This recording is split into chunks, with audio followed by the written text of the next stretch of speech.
Hello, welcome to episode 123 of the Craft House Magic podcast. My name's Ellie and I'm coming to you from Norwich in Norfolk in the UK, and today is the 2nd of July. I was going to say January then, that's a bit worrying, isn't it? So welcome everybody. I hope you all had a lovely week since the last time I've spoken to you, and I'm here to share all the things that I've been making in the last 7 days. So today I have some knitting, some sewing, I have some confessions, very naughty. I have a question from the Ask Me Anything thread in the Ravelry group, and I have some information on my shop update, which is Friday the 3rd of July at 7 PM GMT. So you can find me on Instagram, Ravelry and Facebook as Craft House Magic, and I have my own website, crafthousemagik.co.uk, where you can find all my hand-dyed yarns, my handmade project bags, stitch markers, higher knitting needles and fabrics as well. And you can also find show notes for the podcast, but I've been pasting show notes in the down bar as well.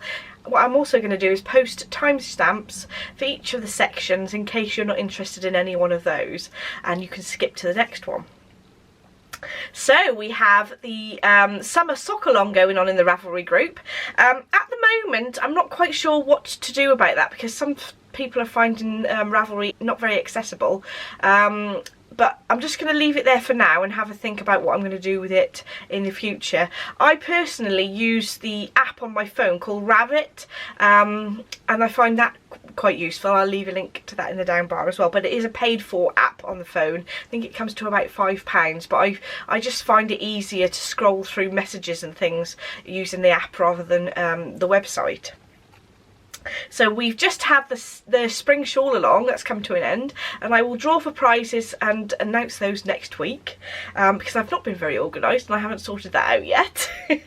So let's get on with the knitting, shall we? So to start with, I have my Gwanwyn sweater, and I have finished the sleeve. So I shall show you the back. You can see the two sleeves, and I decided to do them 3/4 length. I think I might have said that on the last episode. But I kept with the 1x1 twisted rib with the sort of stockinette that rolls over at the ends, because I think that was quite lovely. And I have done the steek. You can see where I've cut it. I haven't done the sort of button band area yet, but I was thinking I might actually do I-cord to match the neck area, because I think it might interrupt this lovely lacy bit too much if I did a proper button band with the same 1x1 twisted rib on, if that makes sense. So I'm hoping to get that I-cord done by next week so you can see that properly. But I took a little bit of footage of me actually doing the steek, so I'll pop that in here so you can see how I did it.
So I have a line I can follow down the front of the top now to steek it. So I found a matching thread to go with my jumper. I've set my pressure foot tension to 3 which is normally 6.5 as standard, so that doesn't push down on the fabric so much. I'm using the equivalent of a walking foot on my machine, which is this little bit that comes down at the back of my machine here, and I've set my machine to a zigzag, and I've just got it 4mm by 3mm, and I'm going to follow down this tacking line that I've done. I'm going to zigzag either side, and then once I've done that I can cut it and I know that it's not going to unravel.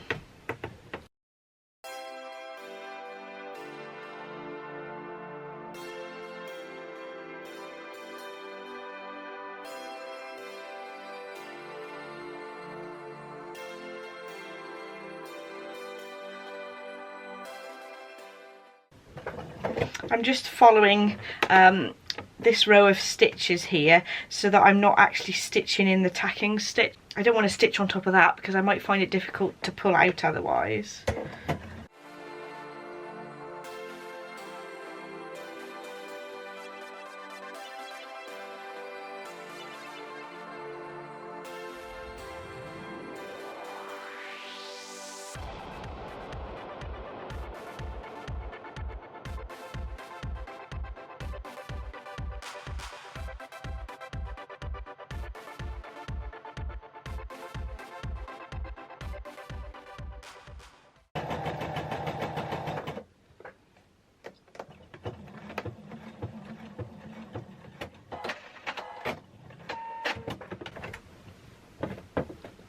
That's one side done. You should be able to see that. Just on the one side there you can see that there's some zigzag stitches, and I'm going to do along the other side now.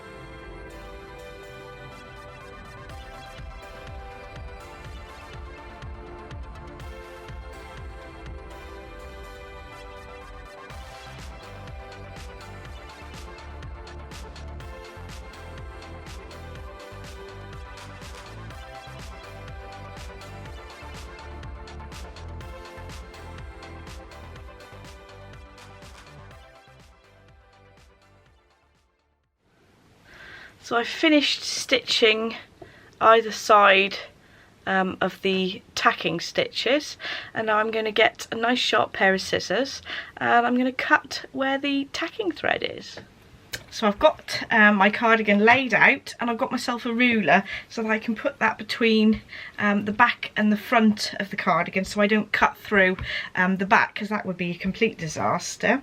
And I'm just going to take the scissors and cut carefully along where the tacking thread is. It doesn't matter if I cut the tacking thread, I can just pull it out afterwards.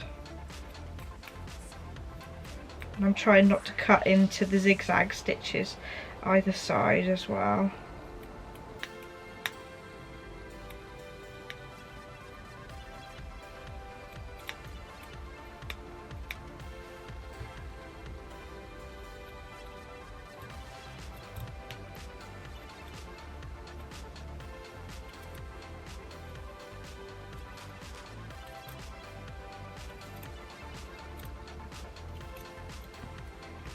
So it's looking good.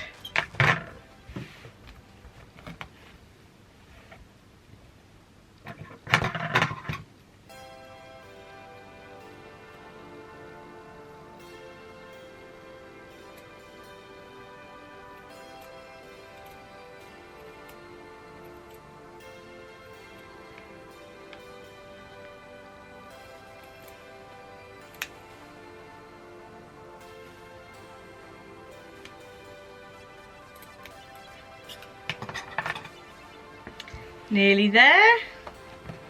I keep readjusting my ruler so that there's no chance I'm going to cut through that back panel.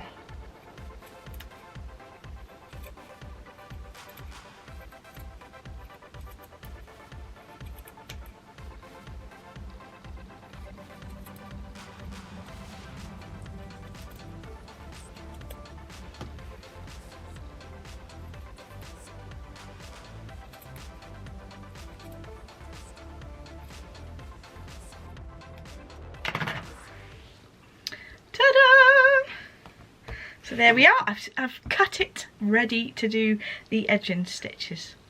I wouldn't say I'm an expert at steeking, but this is the way I like to do it. You can do it with a crocheted stitch to secure your stitches, but I prefer just to use the sewing machine just because it's quicker and easier, really. I did actually run a second row of zigzag stitches once I'd cut it, just to make absolutely sure that it wasn't going to come undone, because I'm paranoid about things like that. I did actually use a stitch length that was slightly shorter. I did a 2.5mm stitch length with a 4mm zigzag, I think it was. It's either 3 or 4mm wide, but 2.5mm stitch length, just so that it really got everything all completely not gonna come undone. I have to pull a face to go with that. Oh dear, it's not good, is it? What I will do is next week I shall show it to you on when it's been blocked and everything, so it'll be a finished objects then. And if I do an I-cord around where the button band should be, it shouldn't take as long, because I haven't got to worry about the I haven't got to worry about doing buttonholes or anything. So you can see there where my zigzag stitch was. It is curling in at the moment, but it's got to be turned under a couple of stitches anyway, so it'll look all nice and neat with a nice I-cord edge around the edge there. So hopefully that'll come out nicely. I'm really excited to wear this. I'm actually really pleased that I've done the 3/4 length sleeves. I've tried it on a couple of times, and I feel that I'm just going to wear it a lot more if it only comes to there, and because I'm always pulling my sleeves up anyway, so maybe I should just give it a go and try it on in front of you. Even though it's not blocked or anything, but you can sort of see where the sleeve length comes to. So there we go. So that's roughly what it's going to look like with the shorter sleeves. I think that's much more wearable for me. And then you can see the back, hopefully. I'll do a better twirl in it next week when it's all completely finished. But that's really exciting anyway. I'm going to take it off because it's a little bit warm in here today. So that's the first thing that I've been working on, which is almost finished. So the second thing I've been working on is my transportation scarf. I don't actually feel as if I've done a lot on this, but it's taken me quite a while. So the transportation scarf is out of the Harry Potter Knitting Magic books by Tanis Gray, and I'll leave a link to the pattern book in the show notes as well. So the transportation scarf, ta-da! I've done quite a bit, but it just seems to be dragging on a bit now because you're basically repeating these 3 motifs. And it's done all in colour work with 4 colours. They're all dyed in my hand dyed yarns. The grey is Ordinary World. This sort of yellow, golden yellow colour is Walking on Sunshine. The bus is Purple Rain, because you have to have a purple bus. And the blue, which is the platform 9 3/4 sign, is the Because the Night colourway. So that's all on my Aran weight merino. And it's sort of knitted all in the round, and I've got all my ends to sew in inside actually. I'm wondering whether I could just get away with tying them because it's going to be completely sealed. That's a bit naughty though, isn't it? So what have I got to say about this? So I know that in the pattern you're basically doing 4 lots of this repeat here with the 3 blocks, and I've done 1, 2, 2.5-ish. So since the last podcast I've done not since the last podcast, it's the last time I showed this because I put it down for a while. I've only actually done since the little stitch marker there, so I've only done that much. But I think I did most of that last night for this, so it doesn't take too long. It's just that because it's so long now, it's quite hard to sort of put on your lap, especially when it's quite warm. So it's been putting me off sort of working on it, but maybe when we have some cooler days I'll be able to work on it a little bit more and get into the pattern again. But I have, so if I've got 4 to do, I've got 1, 2, I've got 5 sections to do, because it's not only 4 repeats of this, but there's another bus on the end as well, so I've got quite a lot to do. And I put it round Adam's neck to see whether I'd get away with doing less repeats, and he said, oh, I want it long. So I have to do quite a few more bits on this, but it will be worth it because he is so excited to wear it. And we'll have to go to like the Warner Brothers tour down in London. So that's my transportation scarf, but I've also been working on my Llawenydd shawl. So the Llawenydd shawl is a pattern by Ysolda Teague, and I've been working on this quite a long time as well, but I've picked it up again. So a few weeks ago, I think you'll probably remember me showing you this, and I think I'd got up to, there should be a stitch marker on it somewhere. There we go. I got up to this point because I'd got so far, I think I'd knitted up to there and I'd made a mistake, so I had to rip back. And I'd got up to there since I last showed it to you, and then I've done this bit since. So if I stand up, you might be able to see it a little bit better on the boob shelf there. So it's got some little cabled sort of crosses up the shawl, and it's because it's sort of cabled, I think it's pulling it in slightly, and it looks not quite as neat as it could do, but I think when it's blocked that'll be okay. So this pattern I picked up from Edinburgh Yarn Festival, must have been last year, I think it must have been. That's what the pattern is supposed to look like, and then there's a big picture of it all laid out there. So I am about there on it, so I've done quite a bit, so it's not quite as large as I thought it'd be. Let me show you the yarn first, and then I'll tell you what I'm thinking of doing. So the yarn is Pencil Garn Solje in this gorgeous teal colour, and I did actually, for some reason I bought way too much yarn, I think, because I've still got a whole one caked up and that much left of a second skein, and I've used up one skein, so I must have bought 4, which is a bit over the top considering it's not even that big. I must have thought, oh, I'll do it bigger than the pattern, and then I've completely forgot to make it larger at the start, so there we go. So what I think I'm going to do is, because it's going to be quite small, what I might do is sew it into a sort of cowl shape when it's finished, so I know that it'll sort of stay on rather than having to wear a shawl pin all the time, because sometimes that can be a bit annoying. I'll give you a bit of a close-up of the cable details there. There's like some moss stitch in the middle of those, and there's just a repeated I'm having to use my nose to keep the cable straight. These little crosses, which I think is rather pretty. So I'm definitely going to enjoy wearing it a lot more if it's a sort of cowl shape rather than a small shawl.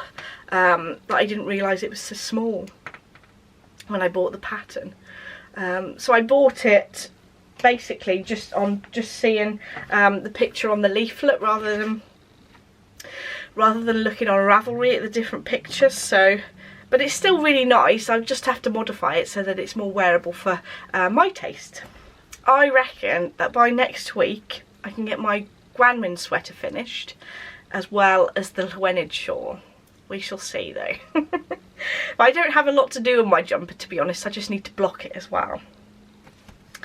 So I think that's all the knitting for today, but I do have some sewing to show you. So Barbara's offered to come and model what I've been making this week for you. So come on, Barbara. So Barbara is wearing my Holyoke dress, and it's a Cashmerette pattern that I've sewed this weekend. So before I'm going to chat about it, I'm going to show you some twirls of me wearing it in the garden so you can see the full length, because it's a bit difficult for me to show you the full length here because it is sort of nearly to the floor. But then you'll get a better idea of how it fits me, because Barbara, bless her, she's not quite as full busted as what I am. So I'll put that footage just here.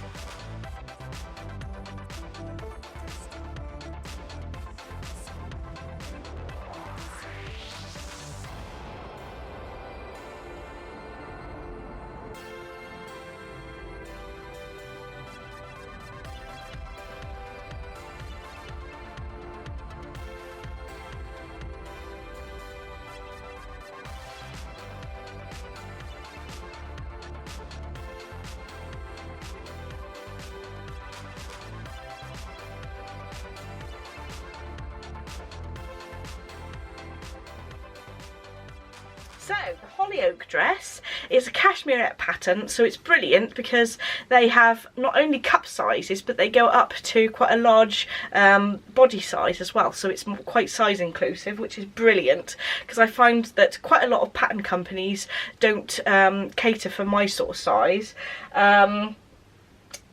I ended up using a couple of different sizes for this dress. The normal sizes I use for the Cashmerette, I think I tend to use a 16 on the shoulders, an 18 just coming under the bust, and then I go out to a size 20 in Cashmerette patterns. They are an American company, so I think the sizes are slightly different to normal, but I just don't take any notice of what the number says. Just look at the actual inches measurement or centimetres, whatever you work with, and find the size that works for you. So once I'd worked out, I think it was my Concord t-shirt that was also a Cashmerette pattern. Once I'd worked out what sizes to use with one of the Cashmerette patterns, it's quite easy to then use the same sizes graded at the different areas with different patterns as well, which is brilliant. One thing I did as well is because I've noticed quite recently that most patterns I normally have to lower the bust start an inch. So I know actually this top that I'm wearing now is at the Indigo top by Tilly and the Buttons, and I actually didn't lower this one, and you can see that it's not pointing towards my bust apex. It should be down here pointing towards the fullest part of my bust. So I have quite a low bust compared to my shoulders, but I just know now that I just need to either lower the dart, or in the case of this bodice, what I actually did was shorten the bodice by an inch and then lengthened the shoulder straps by an inch to compensate for that. But actually I'm thinking that I could have probably got away without lengthening the shoulder straps as well, just because I think that it would just cover my bra that little bit more if I'd have taken it up an inch at the shoulders. But I can play with that when I make different versions of this dress. So this is a fabric that I picked up really cheaply from a website called Rainbow Fabrics. I'll leave a link in the down bar. And it is a Rayon chalet. It's a really lightweight viscose material, so it's ideal for a sort of summery dress.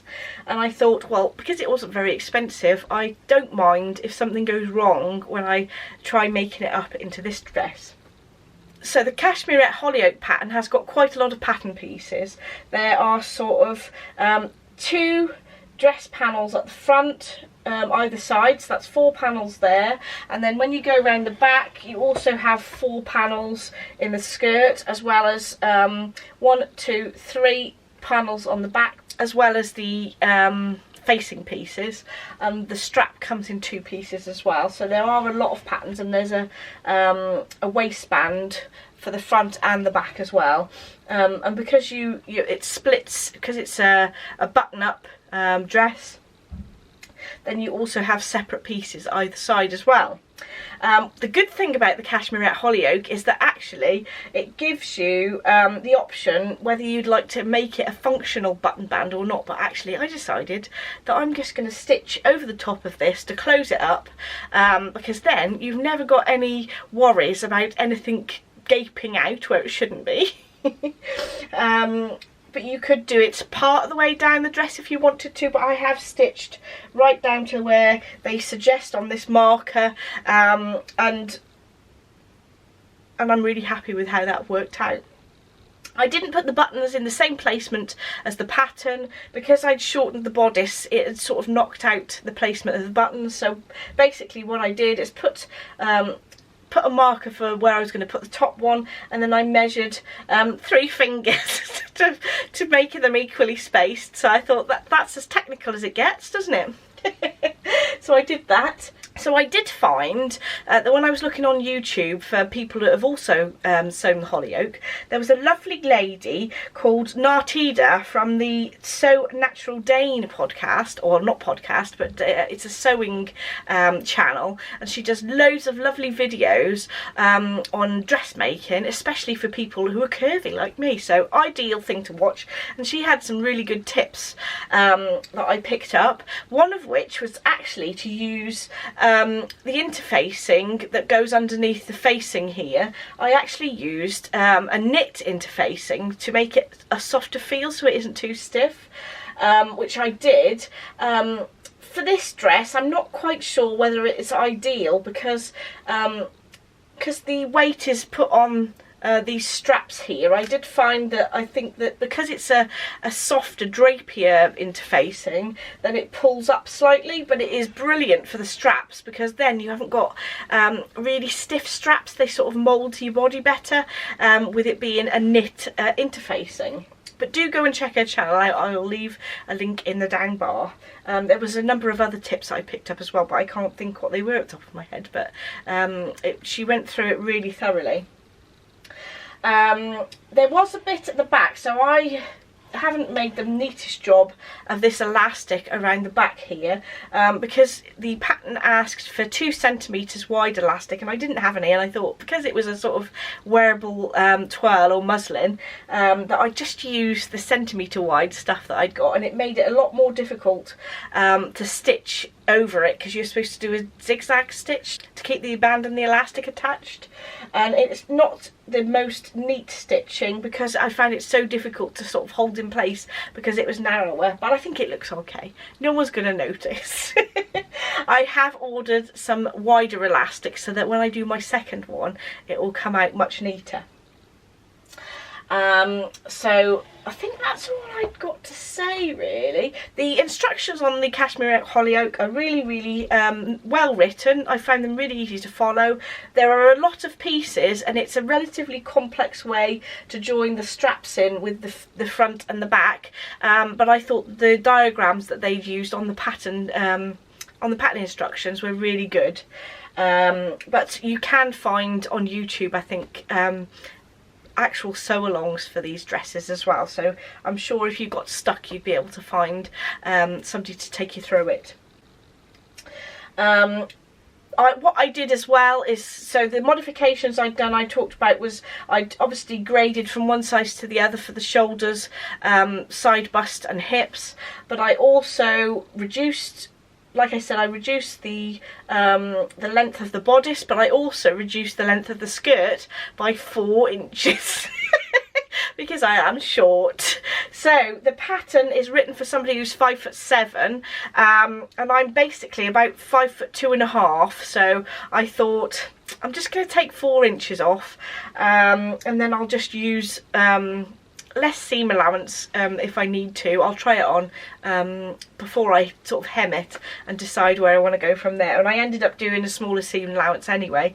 I think I took up 1.5 centimetres on the bottom of the skirt rather than I think the pattern suggested doing like a 1.5 inches and then a double fold and doing it by another 2 inches or something like that. I can't remember quite what it said on the top of my head, but all I did was overlock it, turn it over, press it, and then just top stitch it down. But I am really pleased with the fit. I'm very surprised of how flattering this waistband is, and it's another one of those dresses where I'm just, I feel slim. That's what I strive for, even though I eat way too much cake, but never mind. So other than that, I think it was relatively straightforward. It did take me a long time though to sew because there were a lot of pattern pieces. I think that the website, the Cashmerette website, suggests that it's a sort of intermediate level. I don't think it's a very hard make. You just have to sort of take your time and work through each section bit by bit. I think it took me about 9 or 10 hours to sew altogether. But of course I did have tea breaks in between there, so but I did cut it out the day before, so that 9 hours doesn't include cutting out and adjusting the pattern to fit really. So there we go. Thank you very much, Barbara. So I'll certainly be making some more of those, and the gorgeous sea salt fabric that I showed you on last week's episode, I'm planning to make one out of that fabric, so let's see how that goes. So I might have bought some more things. So I have my confessions to show you now. So I have some fabric, because obviously, because I've now just got 2 dresses that I really like the shape of, I need some more fabric because I've only got small pieces really. So I was looking online and I found that I really fancied a couple of prints from Dashwood. I found that there were a lot of websites where they were out of stock, but eventually I found a website that had some stock of these 2 prints I was looking for. So they're both Dashwood and they are Rayon Shawl fabric, or however you pronounce it, Rayon Shawl. And I picked this gorgeous floral up. Love this. It has been washed and not ironed, so it's not particularly neat, but you can get the idea.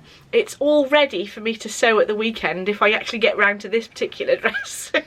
So that's a gorgeous floral there, and it's got a really nice grey background, which I absolutely love. So I've got 3.5 meters of that. So I was thinking that this could be an Eve dress.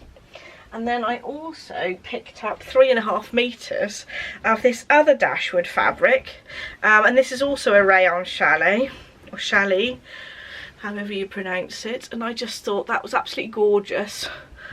Let me just focus on that a little bit better. There we are. So it's a grey background with some really nice, it's a really delicate pink there, and I just thought that was really pretty. So I got 3.5 meters of that as well, and I did originally think that that should be an Eve dress as well, but I don't know. I might have to just hang on and wait, because there are a couple more dress patterns that I really fancy doing.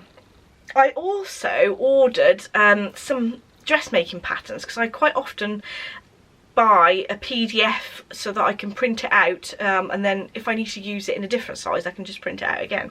So this time I've actually tried Net Printer that does the printing for you. So I've ordered about 8 patterns and got those printed. It was quite expensive, I think, for 8 patterns, and bearing in mind some of them are 5 pages long, big A0 sheets.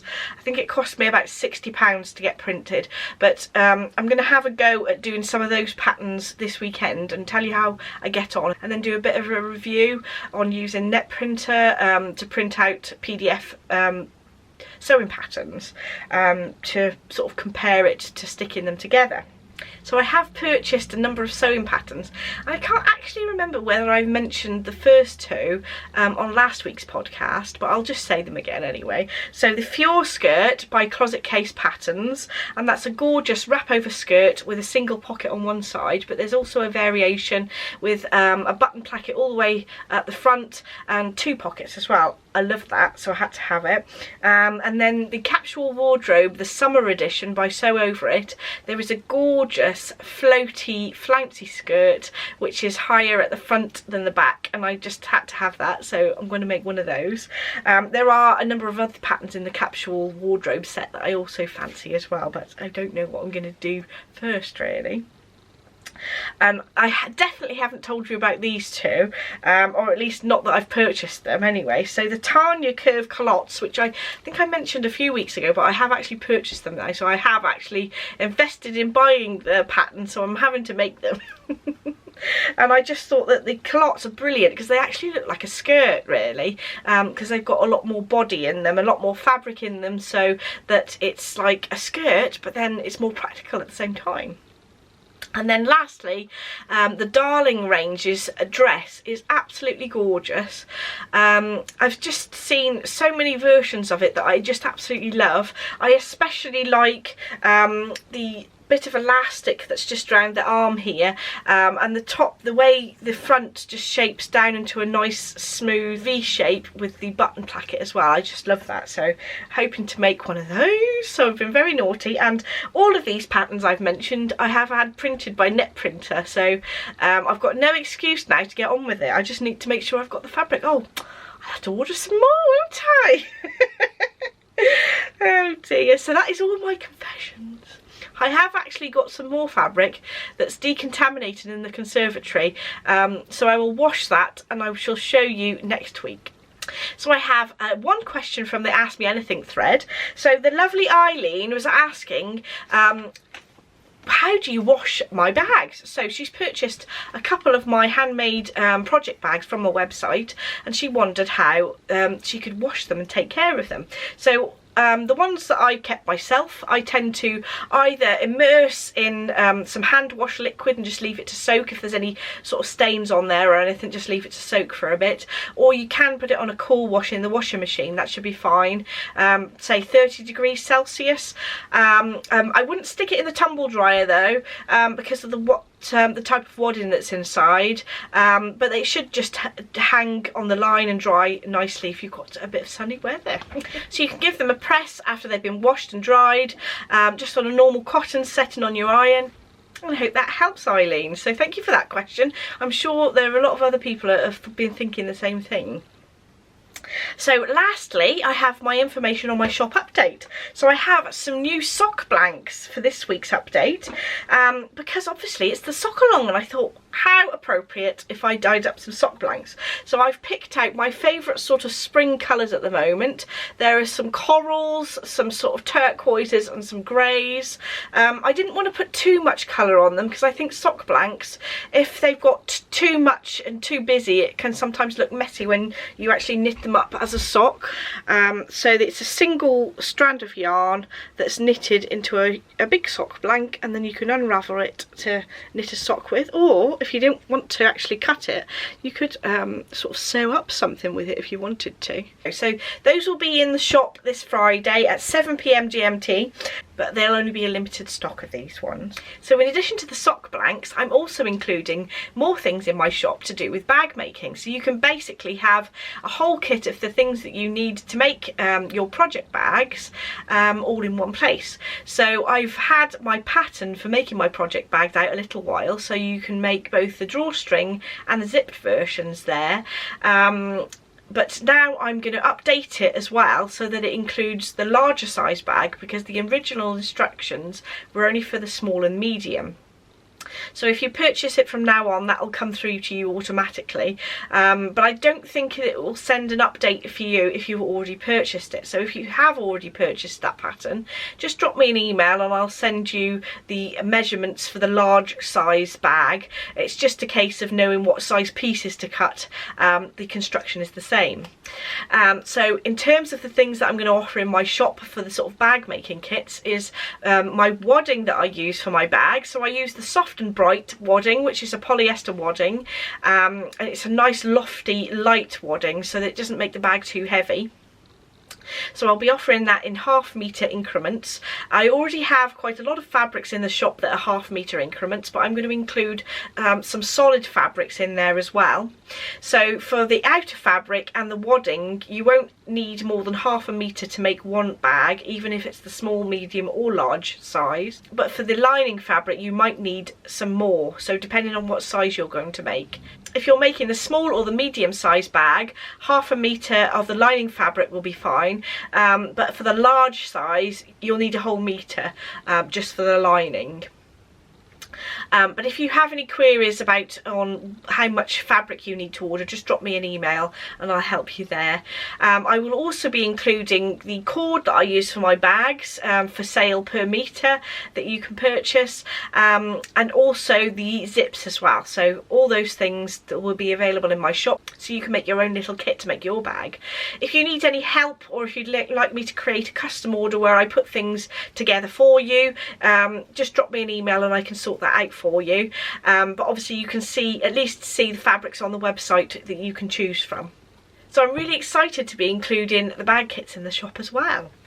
So I also wanted to mention that the postage for USA parcels has gone up this week, so you might notice that it is a bit more expensive for me to ship things over to the USA. I haven't just charged extra, it's because USA are charging Royal Mail a lot more money for the parcels to enter into the country for some reason. I don't really understand the ins and outs of it, but I will link the article I found in the down bar. If you've got your own business, you might want to read up a bit more about that as well. But it's just for the USA. Parcels that are going to the UK, Europe or the rest of the world are slightly more expensive, but it's not much of a price increase.